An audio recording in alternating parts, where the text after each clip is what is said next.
السلام علیکم ورحمۃ اللہ وبرکاتہ۔ دوستوں کیا حال ہیں؟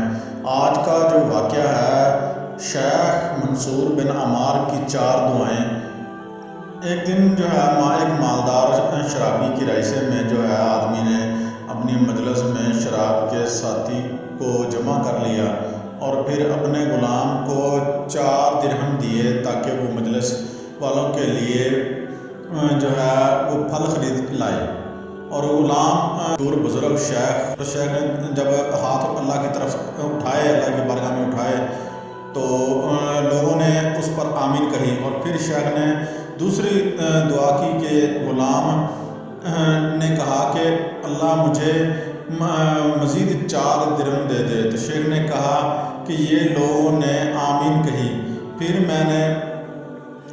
جو ہے شیخ نے دعا کی اور کہا تیسری دعا، اور غلام نے کہا کہ اللہ تعالیٰ میرے آقا کو توبہ کی توفیق عطا فرما دے، تو شیخ نے دعا کی تو لوگوں نے آمین کہا۔ اور پھر شیخ نے کہا کہ چوتھی، غلام نے کہا کہ خدا و تعالیٰ میرے لیے اور میرے آقا کو ایک آزاد غلام کرنے کی توفیق عطا فرما دے اور مغفرت فرمائے۔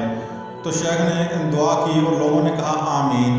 بس غلام واپسی ہوا تو آقا نے کہا اتنی دیر کیوں کی؟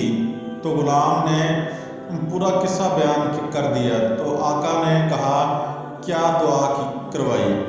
تو غلام نے کہا اپنے لیے غلامی سے آزاد کی دعا جو ہے کروائی۔ آقا نے کہا جا تجھے آزاد کیا۔ اور دوسری دعا جو ہے نے یہ کہا کہ مجھے 4 درہم، آقا نے کہا 4000 درہم لو۔ اچھا، تیسری دعا کیا کروائی؟ تو غلام نے کہا کہ خدا آپ کو توبہ کی توفیق فرمائے۔ اور غلام نے مالک نے کہا، اس نے کہا کہ آمین۔ اور آمین کہنے کے بعد یہ جملہ حاضرین کی مغفرت کے لیے کہا، اور یہ چوتھی دعا تھی۔ اور اسی پر وہ رات کو سو گیا، اور شیخ صاحب سویا تو اس کے مالک اور اس کے شیخ صاحب کو خواب میں ایک شخص کہتے ہوئے نظر آ رہا تھا، اور ایک غائبانہ آواز بھی تھی، آمین والوں کی بھی مغفرت کی اور جس نے دعا کروائی اس کی بھی مغفرت کی، اور جو تیرا مالک میں اوپر بیٹھا ہوں اور مجھے اختیار نہیں ہے کہ میں تیری توبہ بھی قبول کر لوں۔ تو اسی بات پر شیخ نے کہا سبحان اللہ، میرے پروردگار اور میرے آقا کی جو ہے محبت اور رحمتیں ہیں، اللہ سب پر رحمتیں ہوں، صلی اللہ علیہ وآلہ وسلم، صلی اللہ علیہ وآلہ وسلم۔ اللہ اکبر، اللہ اکبر، اللہ۔ چینل کو سبسکرائب، شیئر، لائک کر لیں، سب پہ جاری سمجھ کر شیئر کریں۔